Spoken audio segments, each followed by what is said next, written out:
Hey everyone, welcome back to Buick Outdoors.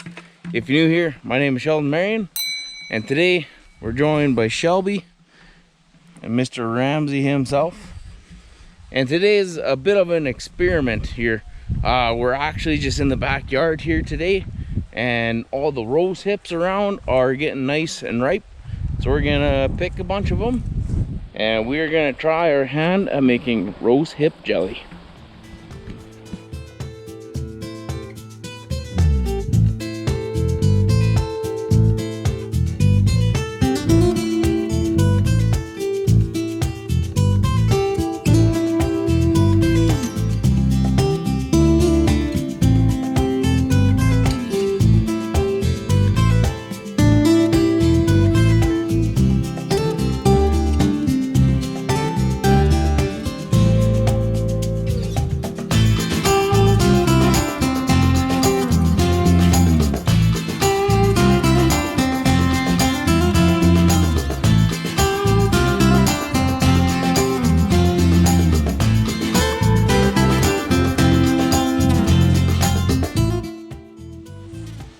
So these rose hips that we have up here, right now it's middle of September, so they're all turning this real deep dark red.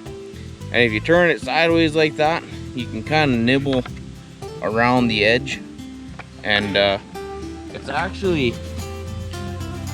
not extremely sweet, but there is some sweetness to it, and they're nice and soft, orange on the inside. They have a very distinct flavor where it's good, but it's hard to explain. It's almost like a kind of like a sweet carrot and a sweet pea kind of thing. I don't know, it's a weird thing to describe. But on the inside you have all these seeds and this tusk and stuff. So that we don't want, but when we're making jelly, I'm sure we can get that out with our jelly bags. And then this here is what we're going to be left with. Basically what we're going to be making the jelly out of. But we're just going to kind of wing it and see what happens. Also on these, you have, this is what it kind of turned into, a rose. But with this, we're going to pull that off, throw that out, and then all we're going to be left with is the top. So basically, pick the rose hip, we're going to grab that, take that off, and we're going to be left with this, and that is what we're going to be making our rose hip jelly with. And yeah, I don't think I've ever had it before, but I've ate a lot of these rose hips before. And if you get them right now, kind of in the middle of September, they're usually pretty sweet. Like, there's no sourness to them at all. Early on in the year, they're usually kind of half orange and yellow and then half red on the other side, and the skin is a bit harder. Where now they're red all the way around and they're nice and soft, so we should be able to get something made up with them anyways.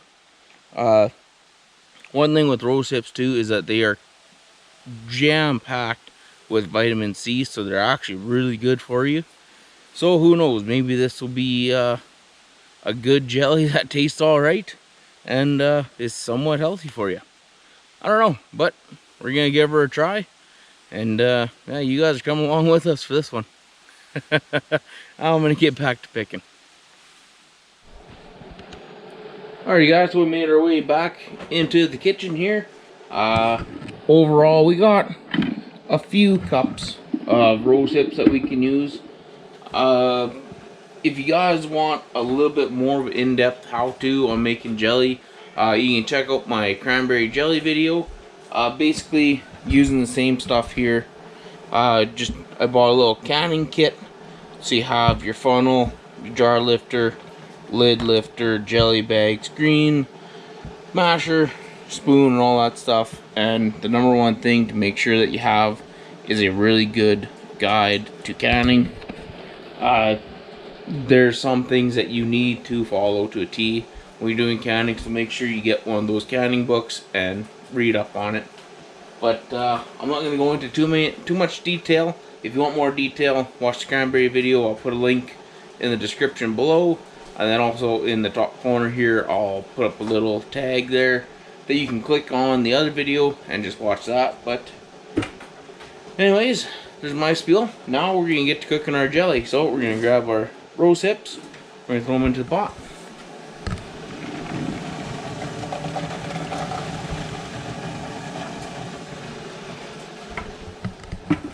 Now basically what we're going to do, we're going to turn it on to about a 6 on that burner.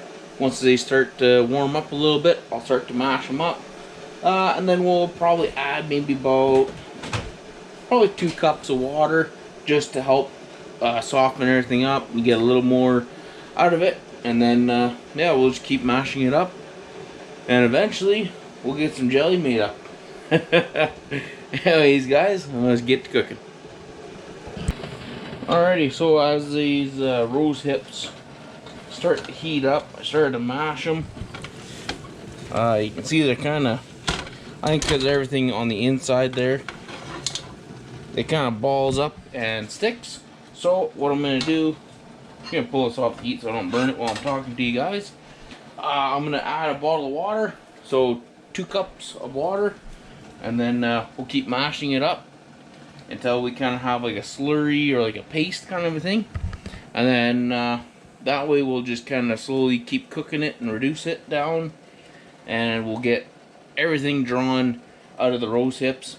I can already tell you right now it smells actually surprisingly really good. So I'm going to add our water to it, and then I'll keep mashing it all up, and we'll get our syrup out of this.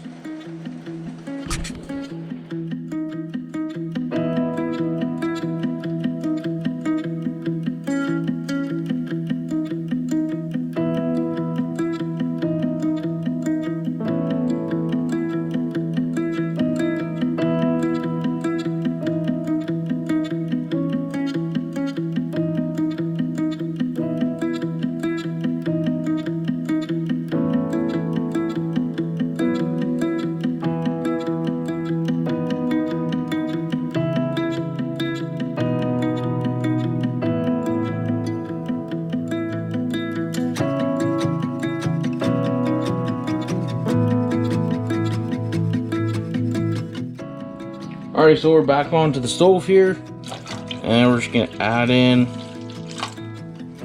we're gonna say about that much water. It's not quite a cup, it's probably about 3/4 of a cup, but it's kind of already thin as is, and we'll mix that up just slightly, and then I'm gonna add at least a cup of sugar. It'll probably end up being probably 2 cups, I bet you, by the end. Just because how it tastes, it smells excellent, but it tastes kind of weird now. It kind of went from a sweet carrot, almost like a pumpkin-y taste. Now it's just kind of like a, I don't know, like a it's almost like a bitter pumpkin now. So hopefully with a bunch of sugar, we'll be able to sweeten her up. We'll add that in there. We'll get this all mixed up, heated up, and we'll see how it tastes once it gets all dissolved in here.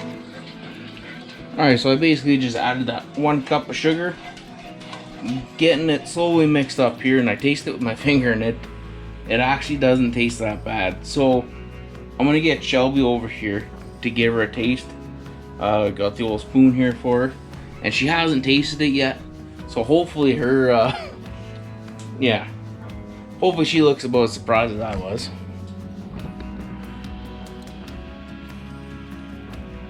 Hold on. It's weird, but it's good. Yeah. It's really weird. I don't even know how to begin to describe what it tastes like.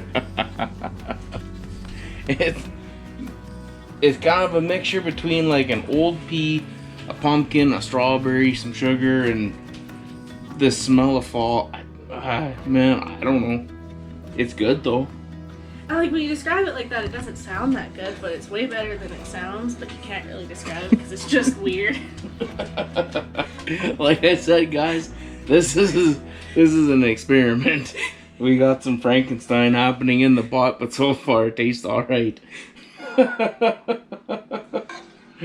Alright, I'm gonna keep cooking this, and then once it reduces down a little bit more, yeah, I'll see what happens.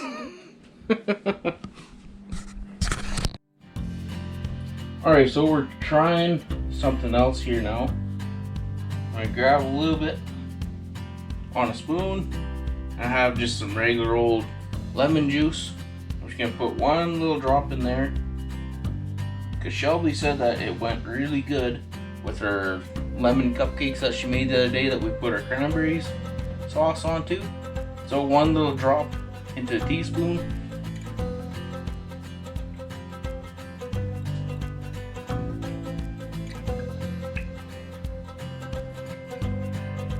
We might have to put that into here, because that was pretty good. I don't know how much I need to put in here though.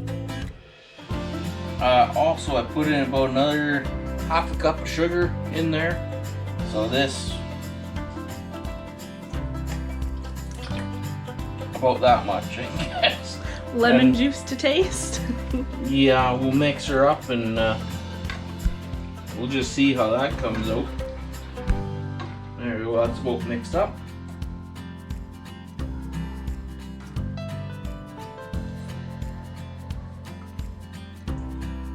Oh, that's pretty good. Here, I'm gonna trade Shelby here. There you go.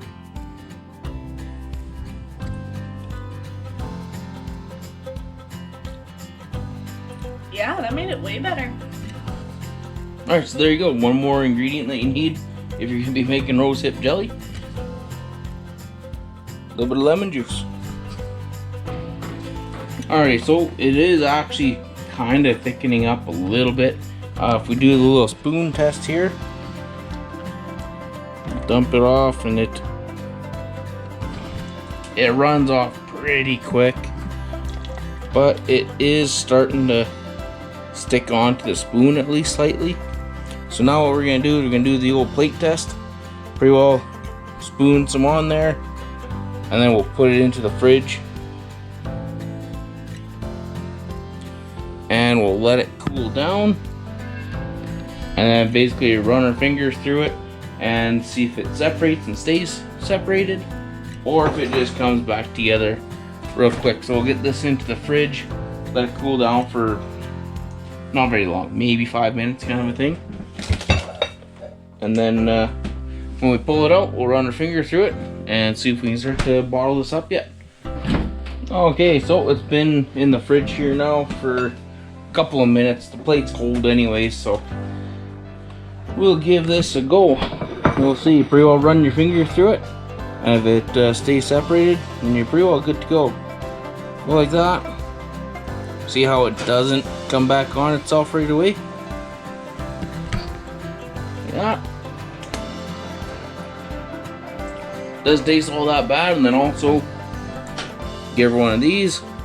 See how it doesn't run off and hit your floor right away. We're gonna call that good enough. So I'm gonna turn the heat off. I'm gonna get all this stuff out of the way, and then I'm gonna get our jars ready to go. Right now our jars are in here. They're all covered with at least an inch of water above the top, so they're gonna be nice and hot. That way you won't heat what is it called, heat shock them or whatever. When you put your jelly into the jars, you don't want them to break. Also, our caps are in here. They're staying nice and hot. You need those to be hot. That way the seal on the on the underside will form to your jars, and also when they're hot, it disinfects it all. Everything's nice and clean. So we are basically ready to go. Just gotta move a couple of things, and we'll start jarring this up. Alright, so we got our jar out of the water bath counter, put our funnel on, and with this one here, you need a 1/4 inch of headspace. So we'll fill it up to that 1/4 inch mark. Well, it's on here. Gotta go to about here roughly. Put it on there, give this a few more stirs.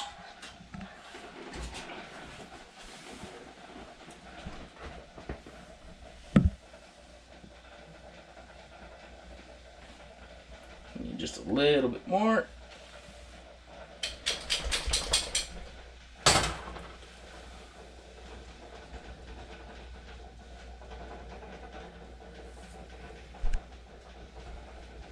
Right there, 1/4 inch.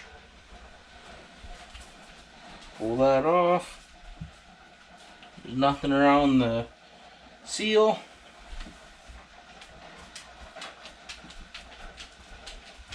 Grab a lid, toss her on. I'm gonna put these on about finger tight like that. And there we go. We're gonna put that into our canner.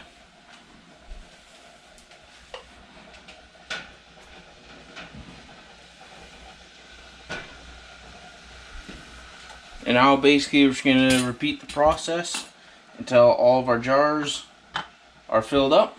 Also, if you get anything around the seal, just use like a damp wet cloth, wipe it off, and then that way your lids will seal to your jar. If not, it won't seal, and then you'll have to either eat it right away, or you'll probably end up getting pretty sick if that's sat in your pantry or whatever for a few months.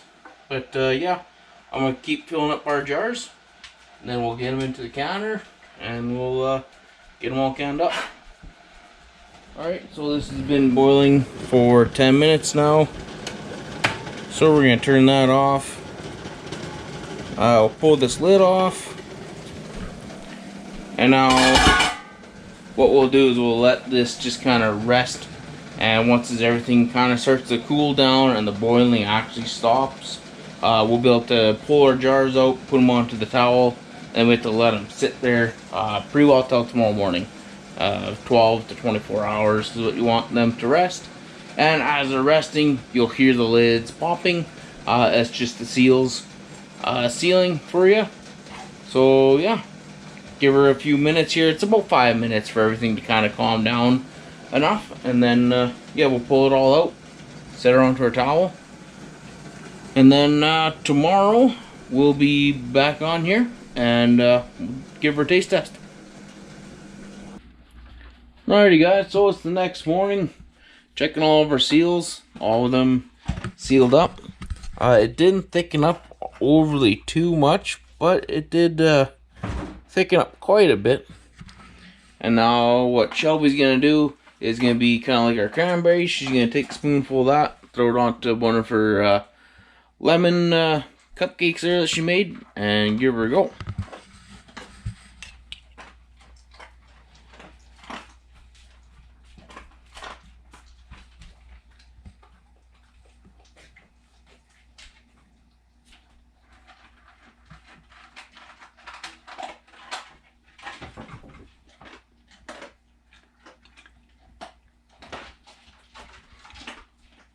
That's really good, but it's weird.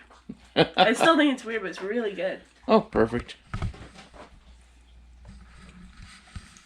Well, there you go, guys. Weird, but it's good. Anyways, I hope you guys give this one a try. Try it for yourself, anyways.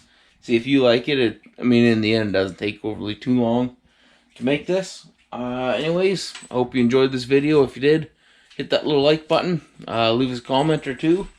If you make this, maybe comment down below and tell us how you liked it.